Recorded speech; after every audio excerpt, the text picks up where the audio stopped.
नमस्कार दोस्तों, स्वागत है आपका इस वीडियो में। तो इस वीडियो में हम आज पढ़ने वाले हैं संबंध ज्ञात कीजिए ये वाले क्वेश्चन।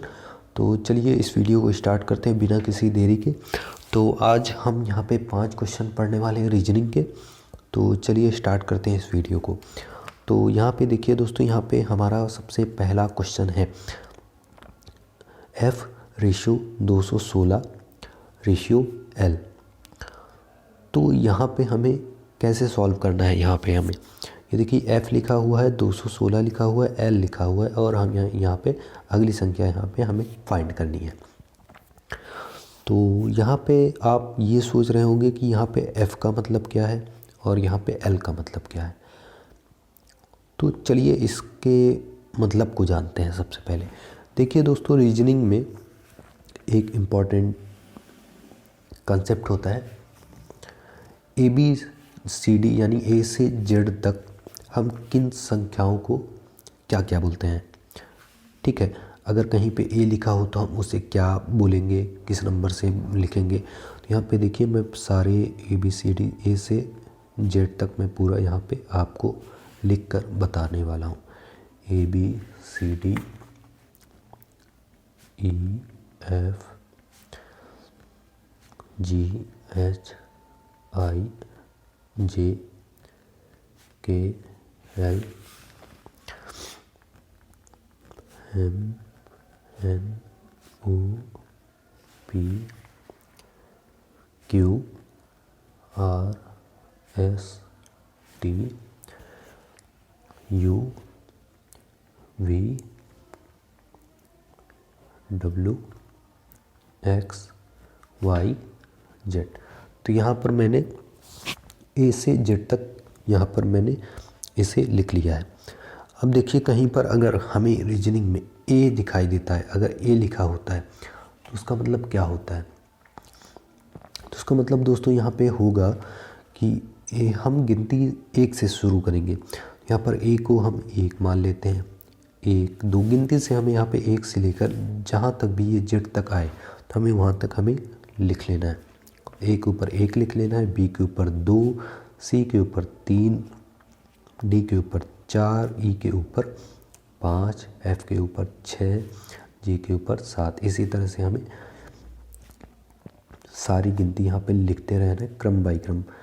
ठीक है, तो यहाँ पे इस तरह से मैं लिख लेता हूँ 11 12 13 14 15 16 17 18 19 20 21 22 23 24 25 और 26। तो अब देखिए इसका क्या मतलब हुआ। इसका मतलब ये हुआ कि अगर हमें कहीं पे रीजनिंग के क्वेश्चन में या किसी क्वेश्चन में A दिखाई देता तो A का मतलब यहाँ पे 1 होने वाला है। B दिखाई देता तो उसका मतलब 2 होने वाला है। C दिखाई देता तो हमें इसका मतलब 3 होने वाला है। D है तो 4 होने वाला है इसका मतलब। E है तो यहाँ पर इसका मतलब 5 होगा। F है तो इसका मतलब 6 होगा। ये देखिए यहाँ पे F लिखा हुआ तो इसका मतलब यहाँ पे 6 होगा। अब देखिए यहाँ पे L लिखा हुआ है क्वेश्चन में, यहाँ पे आप देख सकते हैं यहाँ पे L लिखा है। तो L का मतलब हम देख लेते हैं क्या होता है। L का मतलब यहाँ पे देखते हैं दोस्तों, यहाँ पे 12 होता है। हमने अभी अभी देखा, अब यहाँ पे L का मतलब 12 होता है। चलिए अब हमें मतलब समझ में आ चुका है कि F का मतलब क्या होता है और L का मतलब क्या होता है। तो अब हम प्रश्न को सॉल्व करते हैं। चलिए, तो यहाँ पे देखिए F का मतलब यहाँ पे 6 होता है, हमने देख लिया। तो F की जगह पे हम 6 लिख लेंगे। अब देखिए यहाँ पे 216 लिखा हुआ है। तो 216 को अगर मैं देखूँ तो यहाँ पे दोस्तों 216 अगर मैं 6 का 3 बार गुणा कर दूँ, यानी 6 गुणा 6 गुणा 6 कर दूँ तो मुझे 216 मिल जाएगा। तो यानी ये 6 का क्यूब है। 216 6 का क्यूब है। अब देखिए L क्या है। L का मतलब यहाँ पे 12 होने वाला है। L का मतलब 12 है। तो मतलब कि मुझे यहाँ पे जैसे मैंने यहाँ पे 6 था तो इसका 6 का क्यूब कर दिया मैंने, यानी 6 का 3 बार गुणा, दूसरी तरह एल का मतलब यहाँ पर अगर 12 है तो मुझे यहाँ पे 12 का 3 बार गुणा करना है, यानी 12 गुणे 12 गुणे 12। तो 12 गुणे 12 करूँगा तो 144 आएगा, 144 गुणे 12 करूँगा तो यहाँ पे 1728 मुझे मिलने वाला है।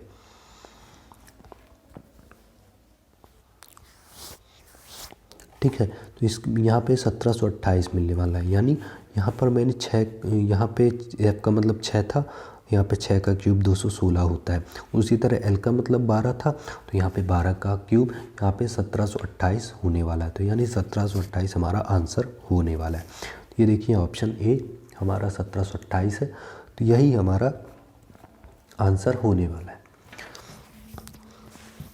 चलिए अगले प्रश्न पर चलते हैं, और अगला प्रश्न है हमारा 1/4 रेशियो 1/8 रेशियो 2/3 रेशियो, यहाँ पे अगली संख्या हमें यहाँ पे फाइंड करनी है।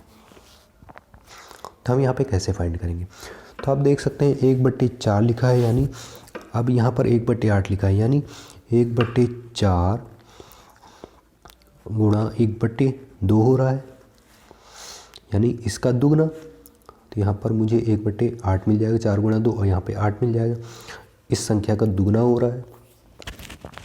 दूसरी तरह यहाँ पर 2/3 का भी हम दुगना कर देंगे, 2/3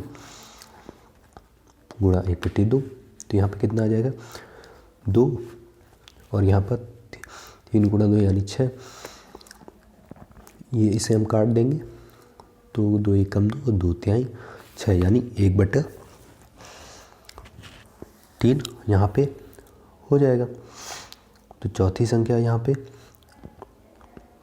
1/3 होने वाली है। ठीक है, तो यहाँ पे चलिए हम देखते हैं 1/3 हमारे ऑप्शन में है या नहीं।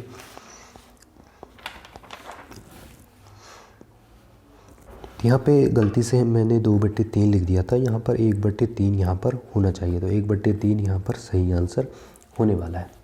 चलिए अगले प्रश्न पर चलते हैं और देखते हैं यहाँ पे अगला प्रश्न क्या है। अगला प्रश्न है हमारा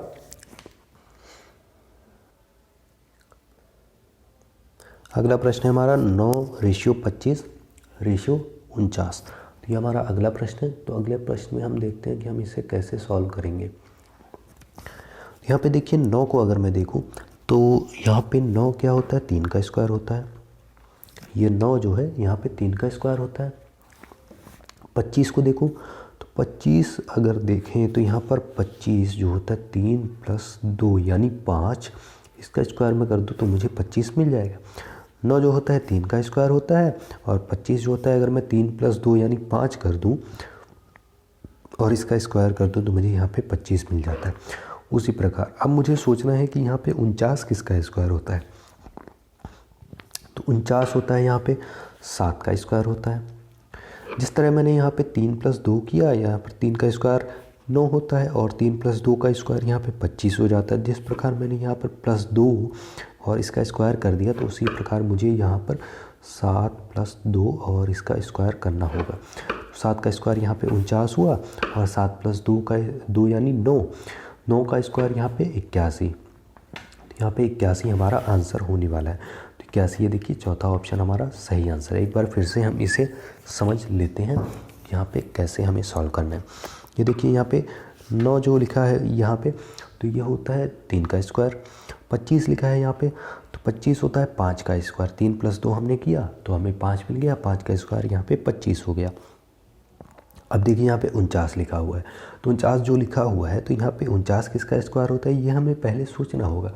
तो 49 जो होता है दोस्तों यहाँ पे 7 का स्क्वायर होता है। ठीक है, अब देखिए हमने यहाँ पर क्योंकि +2 किया था, इस पिछले स्टेप में हमने +2 किया था, तो उसी प्रकार हमें इस स्टेप में भी यहाँ पे 7 + 2 करना पड़ेगा। तो यहाँ पे 7 था, 7 हमने एज इट इज उतारा, इसमें +2 किया और इसका स्क्वायर किया। तो 7 + 2 यहाँ पे हमारा कितना हो जाता है, 7 + 2 9 हमें मिलता है। 9 होने के बाद यहाँ पे इसका स्क्वायर कर देना है, तो इसका स्क्वायर हम कर देंगे तो यहाँ पे हमें 81 मिल जाएगा। तो 81 हमारा सही आंसर होने वाला है। चलिए अगले प्रश्न पर चलते हैं 12/35/16। ये वाले प्रश्न पर हम चलते हैं और देखते हैं। तो देखिए यहाँ पे 12 लिखा हुआ है और यहाँ पे 35 लिखा हुआ है। तो 12 का मतलब अगर हम देखें तो यहाँ पे 12 जो होता है 6 गुणा 2, यहाँ पे 12 होता है। और 35 की अगर हम बात करें तो यहाँ पे इसी 6 का हम स्क्वायर कर देते हैं, तो 6 गुणा 6 यानी 36, -1 कर दे तो हमें 35 मिल जाएगा। ठीक है, देखिए 12 यहाँ पे 6 गुणा 2 12 होता है, और इसी 6 का अगर मैं स्क्वायर कर देता हूँ, 6 का स्क्वायर यानी 6 गुणा 6 यानी 36, और 36 में से 1 घटा देता हूँ तो मुझे यहाँ पे 35 मिल जाता है। ठीक है, अब देखिए यहाँ पे 16 लिखा हुआ है, 16 लिखा हुआ है यानी यहाँ पे 16 लिखा हुआ है, तो यहाँ पे 8 गुणा 2 16 हो जाएगा। अब इसी 8 का मैं स्क्वायर कर दूं, जिस प्रकार मैंने यहाँ पे 6 गुणा 2 किया था तो मैंने 6 का स्क्वायर यहाँ पे कर दिया था, उसी प्रकार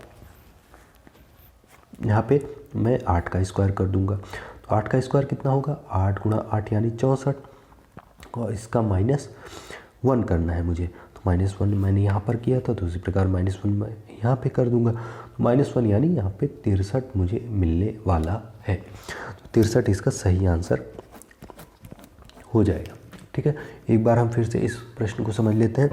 देखिए यहाँ पे 12 लिखा हुआ है, यहाँ पे रेशियो 35 लिखा हुआ है, तो 12 यहाँ पे होता है 6 गुणा 2 अगर हम कर देते हैं तो हमें यहाँ पे 12 मिल जाता है। अब हमें 35 चाहिए, तो 35 इसी 6 का स्क्वायर में कर देता हूँ, और इसी 6 का स्क्वायर करने पर मुझे 6 गुणा 6 यानी 36 मिलता है। 36 में से 1 घटाने पर यहाँ पे मुझे 35 मिलता है।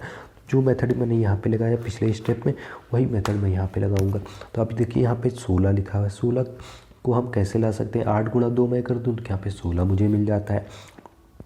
और देखिए यहाँ पे 8 गुणा 2 मैं करता हूँ तो मुझे 16 मिलता है, और 8 का स्क्वायर मैं करता हूँ तो मुझे 64 मिलता है। 64 में से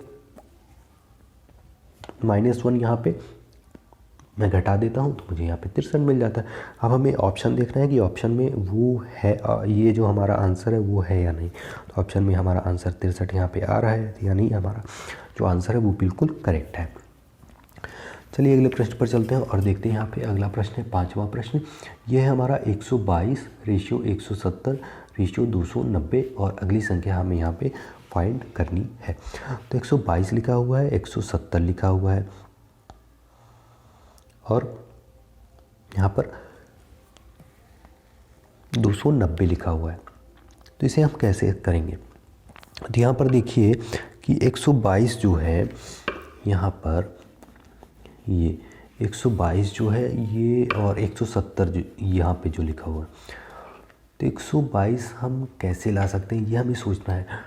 तो अगर मैं देखूँ तो 11 का अगर मैं स्क्वायर करता हूँ तो 11 का स्क्वायर यानी 11 गुणा 11, तो 11 का स्क्वायर अगर मैं करता हूँ तो मुझे क्या मिलता है, 121 मिलता है। बट ये तो 122 है, तो 11 का स्क्वायर +1 अगर मैं कर देता हूँ तो मुझे यहाँ पर 122 मिल जाता है। अब देखिए यहाँ पे 170 लिखा हुआ है। अब सोचना है हमें कि हम 170 कैसे यहाँ पे ला सकते हैं, कैसे हम यहाँ पे 170 हम लाएं।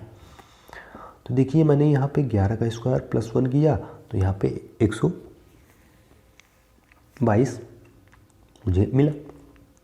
अब देखिए 170 है, तो सबसे पहले मैं सोचूंगा कि इसके सबसे करीब संख्या जो होती है वो किसका स्क्वायर होती है। तो अगर मैं देखूँ 169, 13 का स्क्वायर होता है, 13 का स्क्वायर 169 होता है, और इसमें अगर मैं +1 कर दूं तो यहाँ पर 170 मुझे मिल जाएगा। तो यानी ये अगर मैं देखूँ ये 11 है, ये 13 है, यानी ये 11 और 13 दोनों अभाज्य संख्याएं हैं, दोनों ही अभाज्य संख्याएं। यानी मुझे ये पता चला कि यहाँ पे अभाज्य संख्या का स्क्वायर हो रहा है और +1 हो रहा है। तो 11 और 13 के बाद जो संख्या आएगी, तो हम देखते हैं यहाँ पर 11 और यहाँ पे 13 है, तो अब यहाँ पर देखते हैं 290 यहाँ पे लिखा है। तो अब 290 किसका यहाँ पे सबसे करीब जो इसकी संख्या होती है वो किसका स्क्वायर होती है। ठीक है। तो 290 पे अगर हम ध्यान दें तो 289 अगर आप देखें तो यहाँ पे 17 का स्क्वायर 289 होता है, और इसमें अगर मैं +1 कर दूं, जो कि मैंने यहाँ पर किया था और यहाँ पर भी किया है, मैं यहाँ पर भी करूँगा +1। 17 का स्क्वायर मैं +1 कर देता हूँ तो मुझे यहाँ पर 290 मिल जाता है। 17 × 17 यानी 289 होता है। 289 में +1 कर दूंगा तो यहाँ पे 290 मुझे मिलने वाला है। अब देखिए अगली संख्या क्या होगी। यहाँ पर 11 था, यहाँ पे 13 था, यानी +2, या फिर ऐसा भी हम कह सकते हैं कि यहाँ पे अभाज्य संख्याएं हैं दोनों, और ये 17 भी अभाज्य संख्या है। और 17 के बाद अगली अभाज्य संख्या क्या होने वाली है, 19।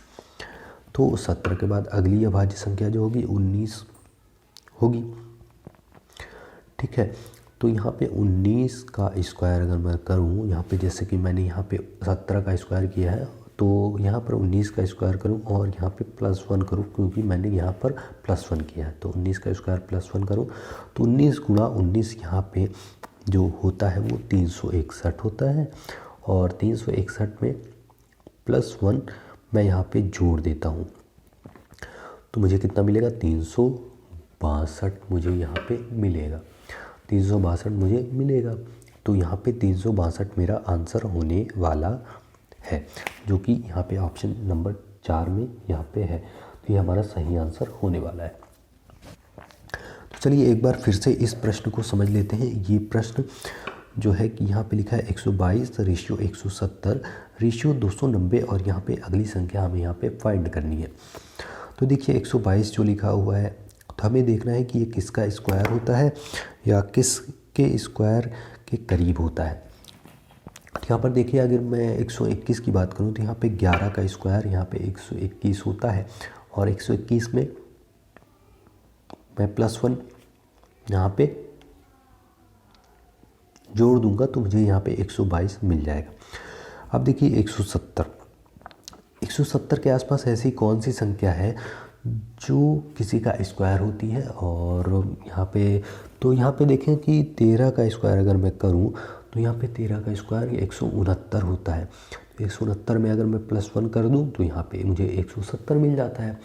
अब उसी प्रकार यहाँ पर देखिए ये दोनों अभाज्य संख्याएं हो गई 11 और 13। 13 के बाद अगली अभाज्य संख्या जो है वो 17 होती है। तो 17 का स्क्वायर +1 करता हूँ तो यहाँ पे 290 मुझे मिल जाता है। 17 × 17 यानी 289, 289 +1 यहाँ पे 290 मुझे यहाँ पे मिल जाता है।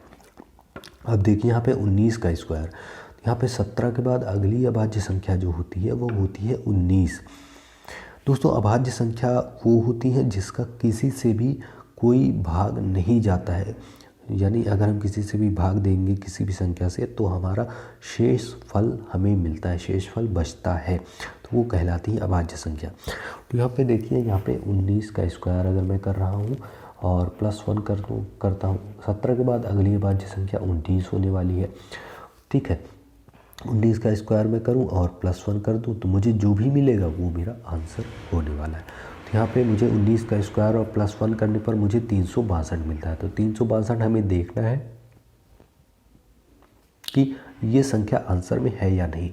तो ये संख्या आंसर में है 362, यानी हमारा ये जो आंसर है वो बिल्कुल करेक्ट है। तो दोस्तों आशा करता हूँ आपको ये वीडियो अच्छा लगा होगा। वीडियो अच्छा लगा हो तो वीडियो को लाइक ज़रूर कर दीजिएगा, चैनल को सब्सक्राइब कर दीजिएगा ताकि आपको आगे आने वाली वीडियो की नोटिफिकेशन मिलती रहे। रीजनिंग के और भी प्रश्न देखने के लिए, करेंट अफेयर से जुड़े वीडियो देखने के लिए, मैथ से जुड़े वीडियो देखने के लिए आप हमारे चैनल को सब्सक्राइब ज़रूर कर सकते हैं। तो चलिए इस वीडियो में इतना ही था, मिलते हैं अगले वीडियो में। और हाँ, बने रहें हमारे साथ ताकि हम और अच्छे वीडियो बनाते रहें। Thank you.